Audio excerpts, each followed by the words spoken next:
ब्राह्मणों की शक्ति वाणी में होती है। ब्राह्मणों की शक्ति बाणों में नहीं होती बल्कि वाणी में होती है। क्यों? बोले ब्राह्मण भगवान का मुख है। ब्राह्मणों से मुखमासी, वाणी का वज्र छोड़ दिया कि हे राजन, तेरे पूर्वजों ने तो संतों की चरण रड़ अपने सिर पर धारण करी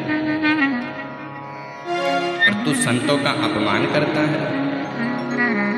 मैं तेरे को श्राप देता हूँ कि आज से 7वें दिन पर्यंत तेरे को तक्षक आकर के काटेगा। राजा को पता चला तो राजा तुरंत घर से निकल पड़ा। ग्लानि तो बहुत थी परीक्षित को कि मैंने आज संतों का अपमान किया है और इस अपमान करने वाले शरीर को तो मैं अभी त्याग दूं, लेकिन ऋषि पुत्र ने 7वें दिन मरने का श्राप दिया है। अब 7 दिन तक तो रहना पड़ेगा, पर इस शरीर को अब महलों में नहीं रखूंगा, सीधे जंगल में चले गए। कहाँ? सुक्ताल, गंगा के किनारे। महाराज परीक्षित बड़े दिव्य राजा थे, राजऋषि थे। परीक्षित चाहते तो किसी वैद्य को बुला लेते कि मेरे पास संकट आया, मेरा इलाज करो, लेकिन परीक्षित ने किसी से याचना नहीं करी। तुरंत गंगा के किनारे गए और अनशन लेकर के बैठ गए। महाराज परीक्षित के इस पात्रता पर रीझते हुए अनेक संत आए। भृगुर्वसिष्ठस् यक्षः गौतमः देवा तिथिलदेवरातो गादिसुतश्च मृकण्डपुत्रात्रज पिप्पलादा। भृगु, वशिष्ठ, दक्ष, नारद जी, स्वयं व्यास जी के पिता पाराशर जी, स्वयं व्यास जी महाराज, अनेक संत आए गंगा के किनारे। परीक्षित ने सबको प्रणाम किया और मन में विचार किया कि मेरे को ये श्राप नहीं बल्कि मेरे को तो आशीर्वाद मिला है।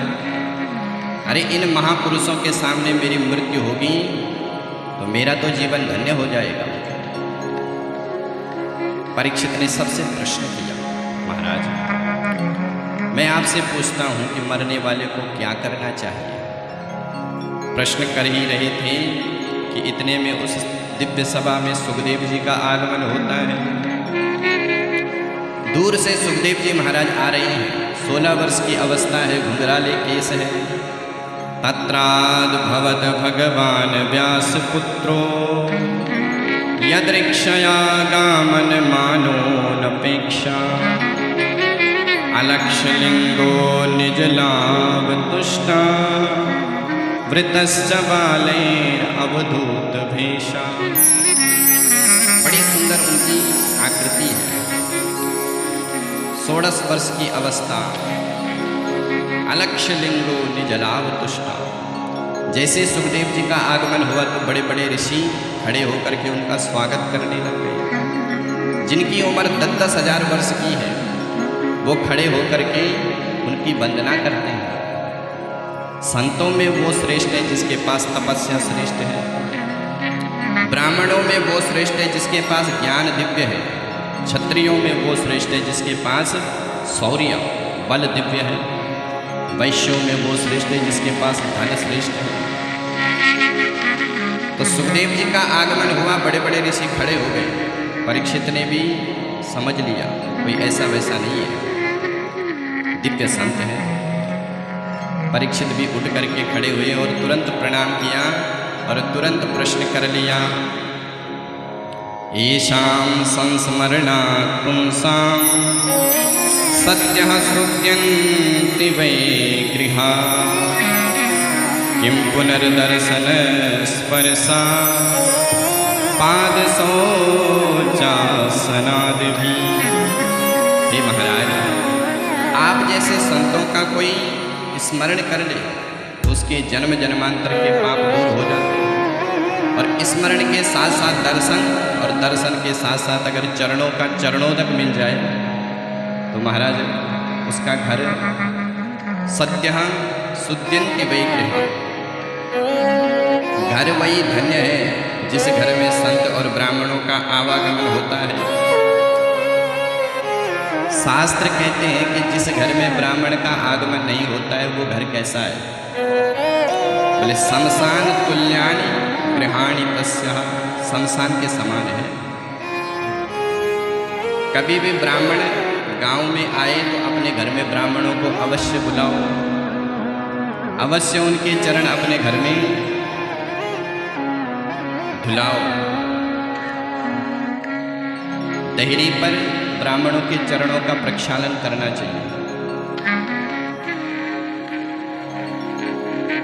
तो जिस घर में ब्राह्मणों का आगमन होता है उस घर के जितने भी क्षेत्र दुष्ट ग्रह होते हैं, दुष्ट ग्रह निवारणम।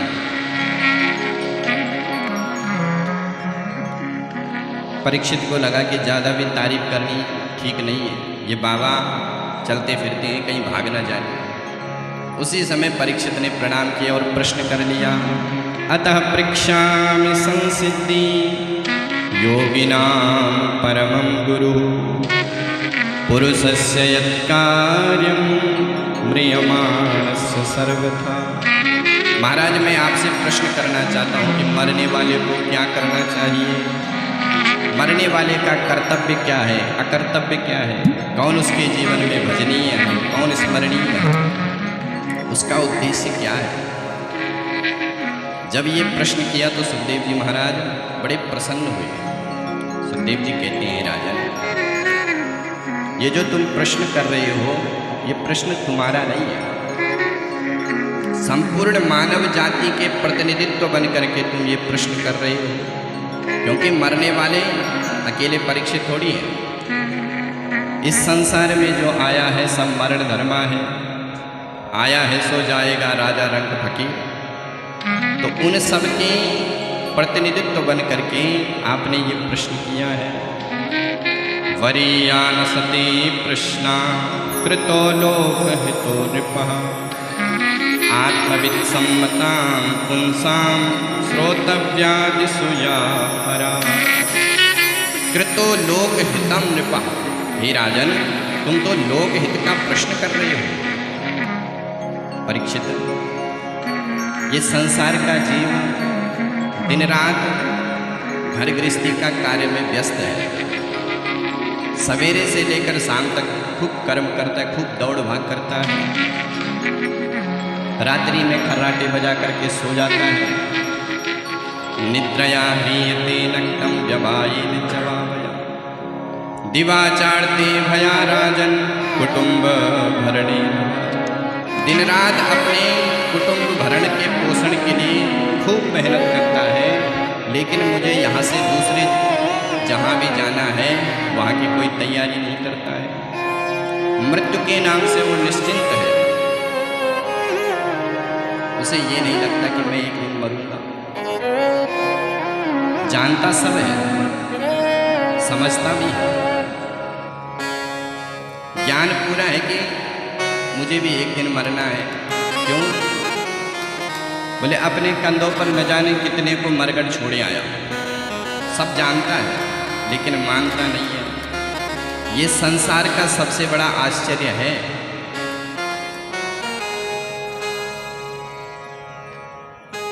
अहानि अहानि भूतानि गच्छन्ति यमालयम्। यक्ष का प्रश्न है महाभारत में। यक्ष ने युधिष्ठिर से 4 प्रश्न किए। जब पांडवों का अज्ञातवास था तो द्रौपदी को प्यास लगती, तो नकुल सहदेव सब गए पानी लेने के लिए। यक्ष के प्रश्न का उत्तर नहीं दिए तो सारे मारे गए। अंत में युधिष्ठिर जी आए और यक्ष ने उनसे 4 प्रश्न किए। कौन कौन से?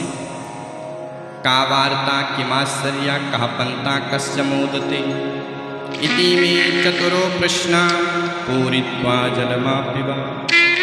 पहला प्रश्न है का वार्ता। अब ये 4 प्रश्न तो बहुत लंबे हैं, लेकिन हमें विषय पर आना है। किमाश्चर्य, बोले राजन संसार का सबसे बड़ा आश्चर्य क्या है? तो युधिष्ठिर जी उत्तर देते हैं कि आहनि आहनि भूतानि गच्छन्ति यमालया।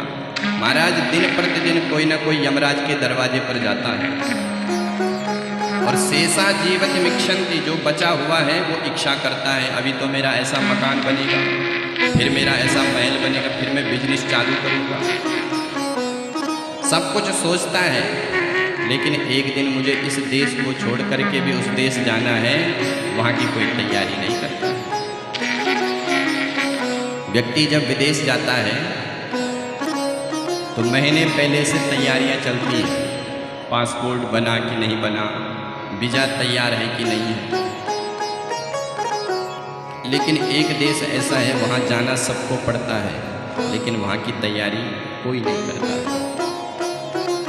पश्चिम नपि न पश्यति, देखते हुए भी अनजान बनता है। कबूतर जब बिल्ली को देखता है तो आंख मूंद लेता है, आंख बंद करता है कि मेरे को तो बिल्ली नहीं दिख रही है, पर उस मूर्ख को ये पता नहीं कि तुझे बिल्ली नहीं दिख रही है, बिल्ली तो तेरे को अभी भी देख रही है। उसी प्रकार से भले हम मृत्यु से आंखें बंद कर लें, लेकिन मृत्यु की नज़र तो हम पर हर क्षण है। सुखदेव जी कहते परीक्षित, मृत्यु से जो अभय चाहता है वो मृत्यु के मालिक से अपना संबंध बना ले।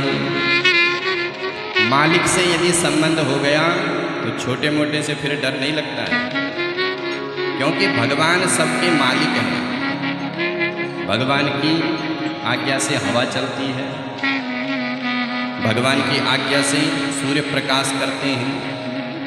मद भयात वाति वातोयम सूर्यस्तपति मद भयात वर्षतीन्द्रोद्यहत्यग्निर मृत्युश्चरति मद भयात। भगवान कहते हैं कि मेरे भय से इंद्र वर्षा करती हैं और मेरे भय से मृत्यु मारती है।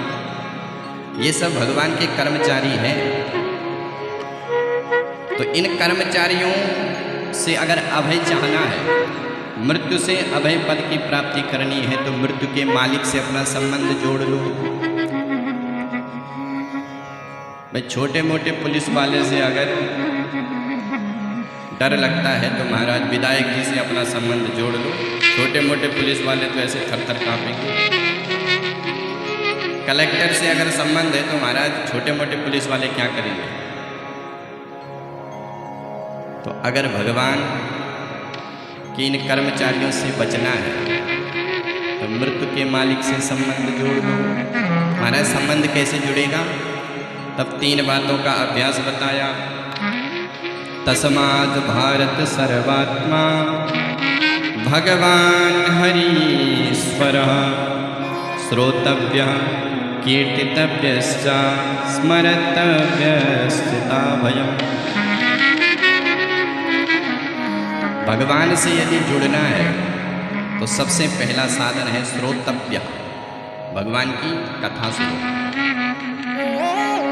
भगवान के चरित्रों को श्रवण करो। जब तक हमने भगवान के गुणों को नहीं सुना तब तक हमें भगवान से प्रेम भी नहीं होगा। प्रेम कब होता है? जब किसी के बारे में हम सुनते हैं। बिनु जाने न होई प्रतीति, बिनु प्रतीति होई नहीं प्रीति। तो जितना ज़्यादा हो सके भगवान की कथा को सुनो। सुन सुन करके प्रेम हो जाए तो कीर्तितव्य, कीर्तन करो। जिससे हम प्रेम करते हैं उसकी बातें बार बार करने का मन होता है। सारी प्रकृति में हम उसी को ढूंढ लेते हैं जिससे प्रेम होता है। और यदि प्रेम नहीं हुआ तो फिर चाहे जितनी भी मर्जी माला जप,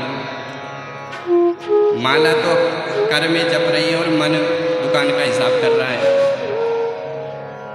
तो भगवान की खूब कथा सुनो। जब प्रेम हो जाए तो कीर्तन करो। तीसरा साधन है स्मर्तव्य। पहला साधन श्रोतव्य, दूसरा साधन कीर्तितव्य, तीसरा साधन स्मर्तव्य। स्मरण करो, ध्यान करो। अब महाराज आप लोगों ने कुछ किया नहीं और सीधे ध्यान लगाने लग गए। बाबा रामदेव का योगा अब ध्यान में तो पूरा संसार ही आएगा। ध्यान लगा रहे हैं, पूरा संसार मन में आ रहा है। तो ध्यान कब लगाना? बोले तीसरी सीढ़ी है ध्यान। पहले कथा सुनो, खूब कीर्तन करो और फिर भगवान का ध्यान करो। परीक्षित कहते हैं, महाराज मेरे जीवन में तो 7 दिन बचे हैं, 7 दिन में क्या हो जाएगा? सुखदेव जी कहते, परीक्षित चिंता मत करो, 7 दिन बहुत होते हैं। चिंता न करो राजन, 7 दिन बाकी अभी, घड़ी भर में परलोक सिधर जाता है, तेरे पास तो 7 दिन बाकी अभी। हे राजन, एक सूर्यवंशी राजा हुए खटवांग, उन्होंने एक मुहूर्त में अपनी जीवन को धन्य बना दिया। खटवांग राजा ने देवासुर संग्राम में देवताओं के पक्ष में युद्ध किया और असुरों को परास्त किया। देवताओं ने खटवांग से कहा कि राजन हमसे कुछ वरदान मांगो। राजा कहता है कि आप ये बताओ कि मेरी मृत्यु कब होगी? तो देवताओं ने दिव्य दृष्टि से देखा, राजन तुम कुछ ही क्षण में मरने वाले हो। राजा ने कहा मेरे को तुरंत गंगा के किनारे ले जाओ। देवताओं ने तत्क्षण विमान में बिठा करके राजा को गंगा के किनारे स्थापित किया और एक मुहूर्त में राजा ने समस्त संसार को हटा करके भगवान में मन लगाया। और मुहूर्ता सर्वमुत्सृज्य गतवान अभयम हरि, एक मुहूर्त में अपने जीवन का कल्याण कर दिया। तो राजन तुम्हारे पास तो 7 दिन है, 7 दिन बहुत होते हैं। सुखदेव जी महाराज भजन में परिनिष्ठित हैं और पूरे ध्यान से और पूरे जोश से कह रहे हैं कि राजन 7 दिन बहुत होते हैं। कुछ डॉक्टर बड़े अनुभवी होते हैं, वो मरीज का हाथ पकड़ते ही कहते हैं कि अरे ये तो मामूली बीमारी है, सब ठीक हो जाएगा। तो वो आधा से ज़्यादा ठीक हो जाता है। और कुछ डॉक्टर महाराज ऐसे होते हैं कि वो हाथ पकड़ते ही कहते हैं अरे तुम्हारी तो नब्ज बहुत तेज चल रही है, चक्कर तो नहीं आ रहे, और नहीं भी आ रहे होंगे तो भी आएंगे। तो सुखदेव जी महाराज भगवान के उस विश्वास में परिनिष्ठित हैं। सुखदेव जी कहते हैं राजन 7 दिन बहुत होते हैं, तुम्हारा कल्याण हो जाएगा। परीक्षित ने कहा महाराज भगवान में मन लगता नहीं है, मन लगाने के लिए क्या करें? तब 4 बातों का अभ्यास और बताया। सुखदेव जी कहते हैं परीक्षित 4 बातों का अभ्यास कर लो, भगवान में मन लग जाएगा। क्या है महाराज ये 4 बात? जितासनो जितश्वासः जितसंग जितेन्द्रिया स्थूलो भगवती रूपा मना संधारे धिया। जितासनो, जिसको भगवान से अपना मन जोड़ना है तो सबसे पहले उसे अपने आसन को जीतना होगा। एक आसन पर बैठ करके भगवान का ध्यान करो, आसन को जीतो। जब तक आसन सिद्ध नहीं है तब तक तो महाराज भगवान का भजन नहीं हो सकता है। एक आसन पर बैठने का अभ्यास होना चाहिए, कम से कम 4 घंटा, 4 घंटा नहीं तो 3 घंटा, 3 घंटा न सही तो 2 घंटा।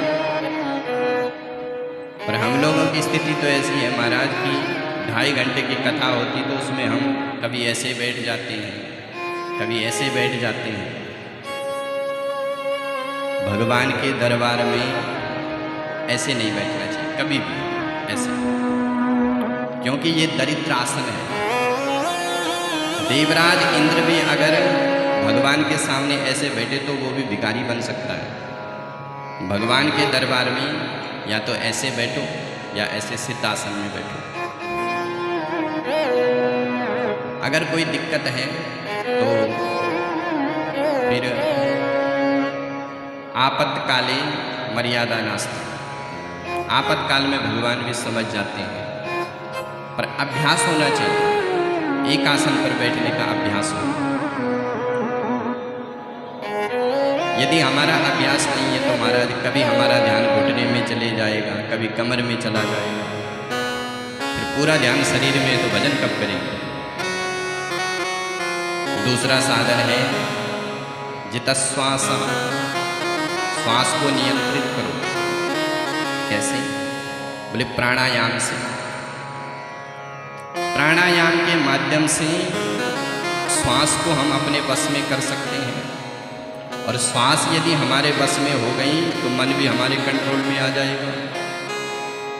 क्योंकि मन और श्वास का बड़ा सामंजस्य है। हमको जब क्रोध आता है तो श्वास भी हमारी गरम गरम हो जाती है।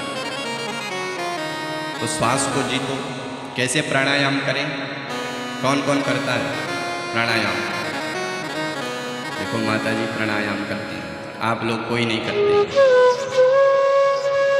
पूरक, सबसे पहले श्वास को खींचो जितना ज़्यादा हो सके, फिर कुंभक, श्वास को बंद करो। फिर जिस स्थिति में श्वास लिया है उसी स्थिति में धीरे धीरे बाईं नासिका से श्वास को छोड़ दो। हमारे शरीर में सप्त चक्र है और इसी शरीर में पूरा ब्रह्मांड है, ब्रह्मा विष्णु महेश। और जो इस जीवन को जीने वाली जन्मदात्री माँ भगवती है, वो हमारे इसी शरीर में रहती है। और वो सुसुप्त है। कहाँ रहती है? बोले मूलाधार है। इस चक्र, शरीर में सप्त चक्र है, सबसे नीचे है मूलाधार चक्र। उस मूलाधार चक्र में 3 नाड़ियाँ विशेष हैं, जो वहाँ से लेकर सहस्त्रार तक आती है। इंगला, पिंगला, एड़ा, इंगला और पिंगला। वैसे तो इस शरीर में 72,000 नाड़ी है, और इतनी लंबी लंबी नाड़ी है कि 3 बार इस पृथ्वी को लपेट ले। इतनी लंबी नाड़ी है हमारे शरीर में। 3 नाड़ी विशेष है, एड़ा, इंगला, पिंगला। एक का रंग पीला है, एक का रंग लाल है, एक का रंग सफेद है। और वो नाड़ी जो मूलाधार चक्र में है, वहाँ पर एक और नाड़ी है जिसका नाम है विचित्रा नाड़ी।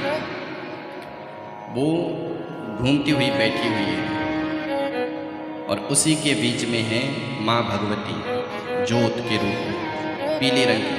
पर वो सोई है। जो लोग कुंडली जागरण करते हैं उनको पता होगा। वो सुसुप्त अवस्था में है तो उसको जगाना है। तो हर एक चक्र के अलग अलग मंत्र हैं, पर ये कार्य जो है बिना गुरु के नहीं करना चाहिए। कभी कभी इसका उल्टा प्रभाव हो जाता है। तो वो भगवती कैसे जगती है? बोले प्राणायाम से और ध्यान से, गुरु के सानिध्य में बैठ करके, गुरु के संरक्षण में रहो। फिर धीरे धीरे वो भगवती मूलाधार से स्वादिष्टान चक्र में आती है। धीरे धीरे ऊपर आते हुए जब उस भगवती का मिलन सहस्त्रार्थ शिव से होता है तो उसी दिन जीव का कल्याण हो जाता है। ये कब होगा? बोले प्राणायाम करो। प्राणायाम महाबलम, प्राणायाम में महाबल है। जितनी भी बीमारियां हैं वो सब प्राणायाम से खत्म होती हैं। तो दूसरा साधन क्या है? बोले श्वास को नियंत्रित करो। जितासनो जितश्वासा जितसंग जितेंद्रिया। तीसरा साधन बताया महाराज, संग को जीतो।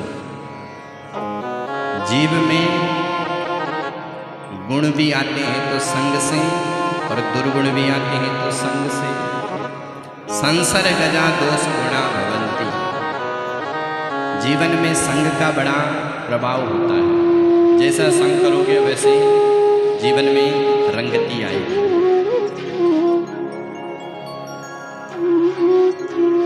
जो व्यक्ति महापुरुषों का संग करता है वो महापुरुष बन जाता है, और जो लंपटों का संग करता है वो एक दिन स्वयं लंपट बन जाता है। संग जीवन में अच्छा होना चाहिए।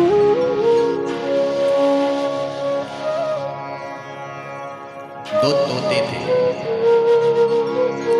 एक ही माँ के गर्भ से उनका जन्म हुआ।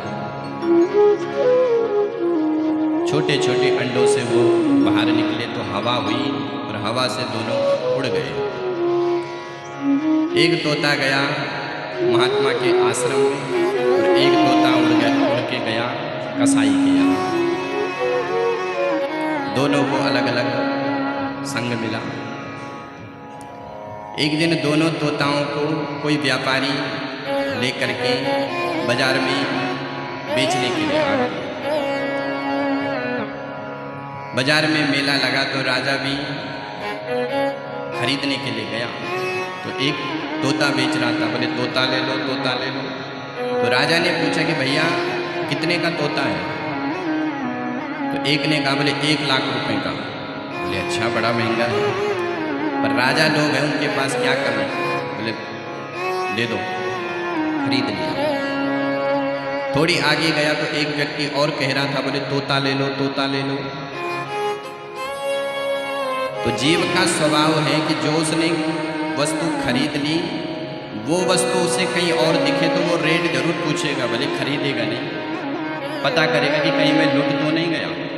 तो राजा ने पूछा कितने का तोता है? बोले 1 रुपए का। बोले राम राम, हम तो लूट गए, पर चलो इसे भी खरीद लेते हैं। दोनों को खरीदा। जो 1 लाख रुपए का तोता था उसे अपने निज कक्ष में टांग दिया ऊपर, और जो 1 रुपए वाला है उसे आंगन में रख दिया। राजा रात्रि में सो गया। अब जैसे ब्रह्म मुहूर्त हुआ, उसी समय वो 1 लाख रुपए वाला तोता कहने लग गया, कबीरा सो कर क्या करे, जाग के जपो मुरारी, एक दिन तो है सोबना, लावे पैर पसार। अरे राजन, ये जो 4 बजे से और 6 बजे का समय होता है, इसमें व्यक्ति को सोना नहीं चाहिए। ये ब्रह्म मुहूर्त है, इसमें ब्रह्म का चिंतन करो। 4 बजे से लेकर 6 बजे तक सोना नहीं चाहिए। एक दिन तो इस शरीर ने ऐसा सो जाना है कि फिर से वो उठ नहीं पाएगा। इसलिए ये जो समय है ब्रह्म चिंतन का, इस समय भगवान का चिंतन करो, ब्रह्म चिंतन करो। लोग कहते कि महाराज भगवान से मन नहीं लग रहा है। बोले पहले तुम सवेरे जगो, भगवान का चिंतन करो। राजा ने देखा तो राजा को बड़ा आश्चर्य हुआ। बोले इस तोता के लिए मैंने 1 लाख रुपए भी कम दिए, इसने तो मेरी नींद ही जगा दी। पर सवेरे का जो समय होता है वो बड़ा सोने वाला होता है, नींद बढ़िया आती सवेरे के समय। और ठंडी का समय हो तो महाराज फिर तो चारों तरफ से रजाई को पैक कर देते हैं, अरे अभी तो बहुत समय है। तो राजा को पुनः झपकी आने लग गई। जैसे झपकी आई तो तोता ने तुरंत दूसरा श्लोक पढ़ लिया। तोता कहता है कि राजन, धन यौवन यूं जाएगा, जैसे उड़त कपूर, नारायण हरि भजन कर, क्यों चाटत जग धूर। हे राजन, व्यक्ति को 2 चीजों का अभिमान जीवन में कभी नहीं करना चाहिए। क्या क्या? धन और यौवन। ये तो ऐसे उड़ जाते जैसे कपूर, पता ही नहीं चलता है।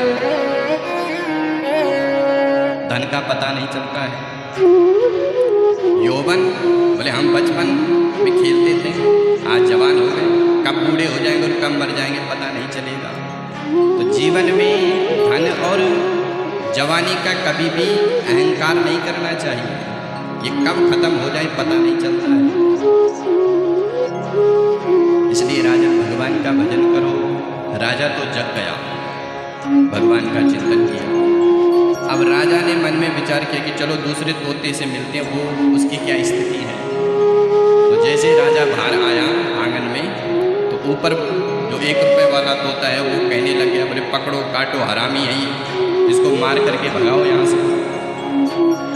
राजा ने तुरंत सैनिकों को आदेश दिया, बोले इस दुष्ट तोते का गला घोट दो, मार दो इसको। जैसे सैनिक उस तोते को मारने लगे तो भीतर वाला तोता कहता है कि महाराज, न मेरे में गुण है न इसमें दोष है, संसर गजा दोष गुणा, ये तो संग का असर है। मेरे को भगवान की कृपा से संतों का संग मिला और इसको दुर्भाग्यवश कसाई का संग मिला, इसलिए इसकी प्रकृति ऐसे हुई और मेरी प्रकृति ऐसे हुई। तो कहने का तात्पर्य यह है कि संग दिव्य होना चाहिए, संग अच्छा होना चाहिए। संग महापुरुषों का करना चाहिए।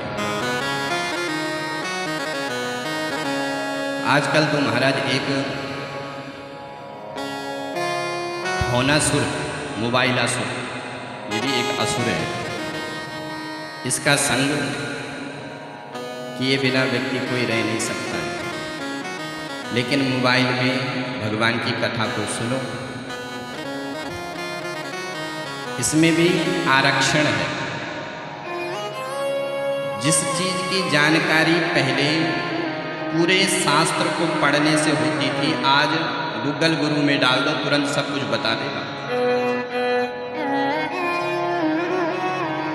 तो फोन का संग सभी करते हैं, हम भी करते हैं।